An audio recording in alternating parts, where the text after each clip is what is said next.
10 محرم کے دن جب امام حسین علیہ السلام نے اللہ کے دین پہ اپنی اولاد، اصحاب، عزیز و اقارب کو قربان کر دیا تو آخری حجت تمام کرنے کے لیے میدان کربلا میں آتے ہیں اور فوج یزید کے سامنے حجت تمام کرتے ہیں۔ آپ فرماتے ہیں، میں تمہارے رسول کا نواسا ہوں، کیوں میرا رستہ روکا ہے؟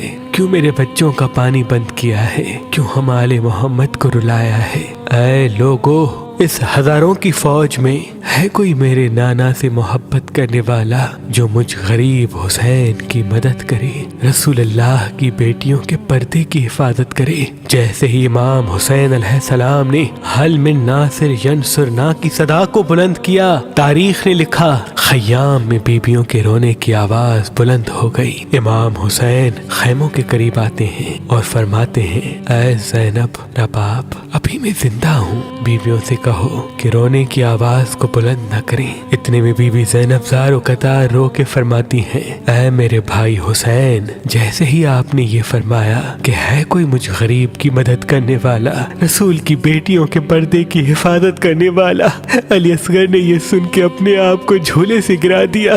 امام حسین کی آنکھیں نم ہوتی ہیں اور فرماتے ہیں، اے رباب، میرے اصغر کو میرے پاس لے کے آؤ۔ امام حسین علی اصغر کا ماتھا چومتے ہیں اور اپنی ابا میں چھپا کے میدان کی طرف لے کے جاتے ہیں۔ فوج یزید سوچتی ہے کہ شاید حسین قرآن لے کے آیا ہے، بس امام حسین نے اپنی ابا علی اصغر کے جسم سے ہٹائی، علی اصغر کو بلند کیا اور فرمانے لگے، اے لوگو، اگر تمہارے نزدیک قصوروار ہوں تو میں ہوں۔ اس 6 ماہ کے بچے نے کیا قصور کیا؟ 3 دن پانی نہ پینے کی وجہ سے اس کی ماں کا دودھ خشک ہو چکا ہے، اس کو 2 بوند پانی پلاؤ۔ فوج یزید زور زور سے ہنسنے لگی اور کہنے لگی، اے حسین، پانی خود پینا چاہتے ہو اور نام بچے کا لیتے ہو؟ اگر تیرا بچہ واقعی پیاسا ہے تو اس کو کہو کہ خود مانگے۔ امام حسین نے علی اصغر کو دیکھا اور آنکھوں میں فرمایا، اے اصغر، آج اپنے نانا کی امت سے پانی مانگ۔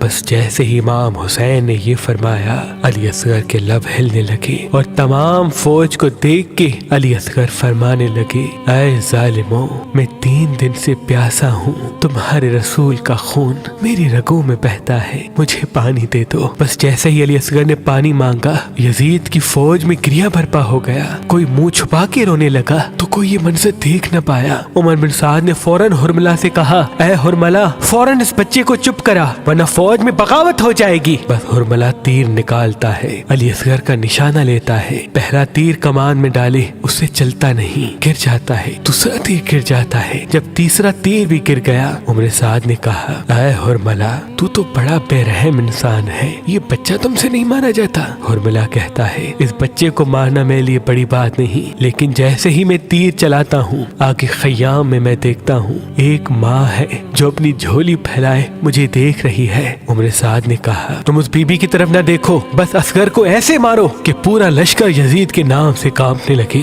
بس وہ تیر جسے جانوروں کا شکار کیا جاتا ہے، تاریخ نے لکھا اس کے 3 منہ تھے۔ اس نے تیر کمان میں ڈالا اور علی اصغر کا نشانہ لیا، بس جیسے ہی تیر چلایا، تیر بڑا تھا، علی اصغر کا گلا چھوٹا، بس تیر کی ایک نوک علی اصغر کے کان میں لگی، ایک نوک علی اصغر کے بازو اور سینے پہ اور تیسری نوک آپ کی کمر میں لگی۔ تیر اتنا وزنی تھا کہ علی اصغر کو چیر کے امام حسین کے بازو میں آ لگا۔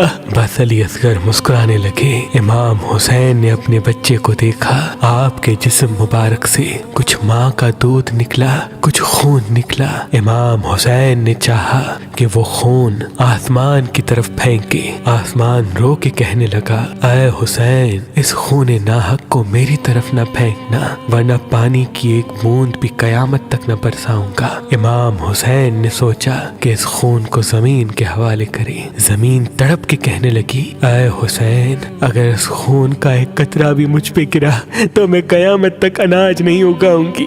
امام حسین نے علی اصغر کے خون کو اپنی داڑھی پہ ملا اور اللہ سے مخاطب ہو کے فرمانے لگے اے اللہ گواہ رہنا کہ تیرے اسلام کے لیے میں نے اصغر کس طرح سے قربان کیا۔ بس ابا میں چھپا کر خیمے میں لے کے آئے۔ جیسے ہی بی بی رباب کے سامنے امام حسین نے ابا کو ہٹایا، تاریخ نے لکھا بی بی رباب کے چہرے کا رنگ زرد ہو گیا اور فرمانے لگی اے میرے آقا، کیا میرے بچے کے قاتل کی کوئی اولاد نہیں؟ امام حسین نے بی بی رباب کو سنبھالا اور فرمایا کہ ان قریب سب کے لاشوں کے ساتھ بے حرمتی کی جائے گی۔ اے رباب آؤ اصغر کی قبر بنا لیتے ہیں۔ امام حسین خیموں کے پیچھے ذوالفقار سے علی اصغر کی قبر کھودتے ہیں۔ بی بی رباب اور امام حسین علی اصغر کو تدفین کرتے ہیں۔ بس امام حسین کی شہادت کے بعد خیام چلے، تمام شہیدوں کے سر کٹے، سب بیویوں کو قیدی کر کے شام کی طرف لے کے جا ہی رہے تھے کہ اتنے میں کسی نے کہا ایک سر کم ہے۔ کوئی پوچھتا ہے کس کا سر؟ فوج میں سے کوئی کہتا ہے اس بچے کا سر کم ہے جس کو حسین پانی پلانے کے لیے میدان میں لائے تھے اور ہم نے تیر مار کے اس کو قتل کر دیا۔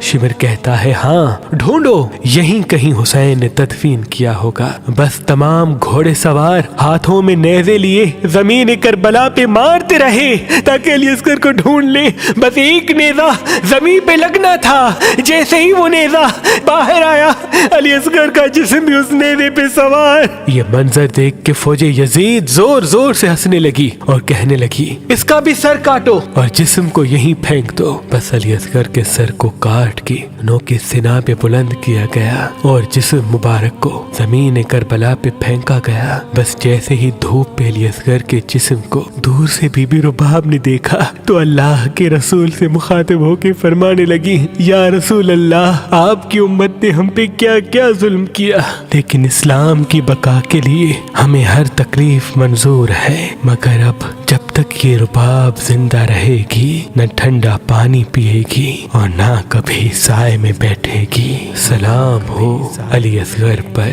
سلام ہو بی بی رباب پر، سلام ہو آل محمد پر جنہوں نے ہر تکلیف سہ کر اسلام کو بچایا۔